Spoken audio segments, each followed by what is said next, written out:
you are looking at a man playing with a monkey. We've all got photos like this, clowning around, having fun, but not all of us end up heroes. This was Airman First Class William H. Pitsenbarger.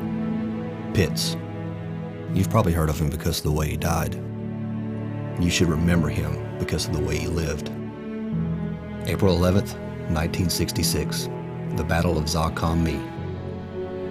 Charlie Company had been led into an ambush. Heavy casualties, perimeter failing, requesting immediate help to get men out. The Army helicopters wouldn't go in because it was too dangerous, but an Air Force pararescue unit overheard the call and volunteered to go in anyway. Nobody woke up that morning knowing that history would look back at this as one of the bloodiest days of the Vietnam War.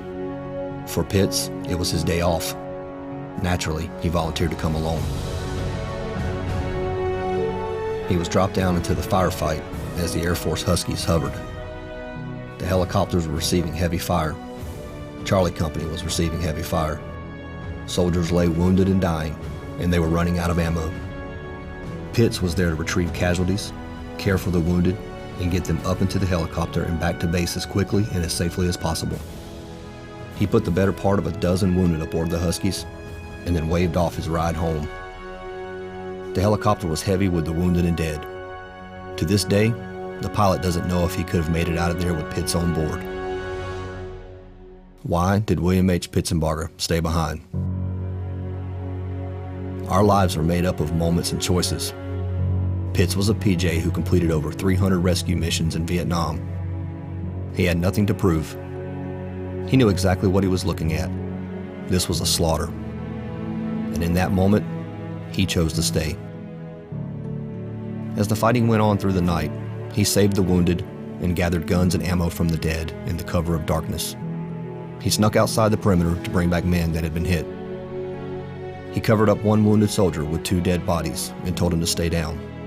That soldier watched Pitts take his first bullet. It's hard to say how many members of Charlie Company owe their lives that night to William H. Pitsenbarger. He was shot 3 times and never stopped. He cared for the wounded, shot back at the muzzle flashes, and when he could, he looked into the eyes of men who knew they were dying and just wanted him to hold their hands so they wouldn't feel alone. The next morning, April 12th, 1966, when the battle was over, most of Charlie Company had been annihilated. During the fight, the Viet Cong would sneak into the perimeter and kill the wounded. Pitts lay among the casualties. There was a bullet hole in the forehead of the gas mask he wore. The pararescue emblem is an angel with her hands around the world. William H. Pitsenbarger was no angel. He was a ladies' man. He was a clown. He was known to be reckless and foolhardy in his youth. He was a stock boy from a small town who told his parents on New Year's Eve that he was jumping a train that night to report for duty in the Air Force. He was Pitts.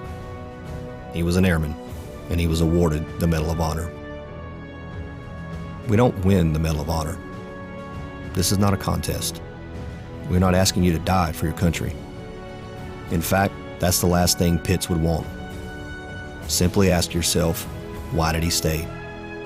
This was not a man who died the right way. This was a man who lived the right way by living the core values. We lead the way by showing the way. Remember William H. Pitsenbarger. Remember these things he did, that others may live. Aim high, airmen.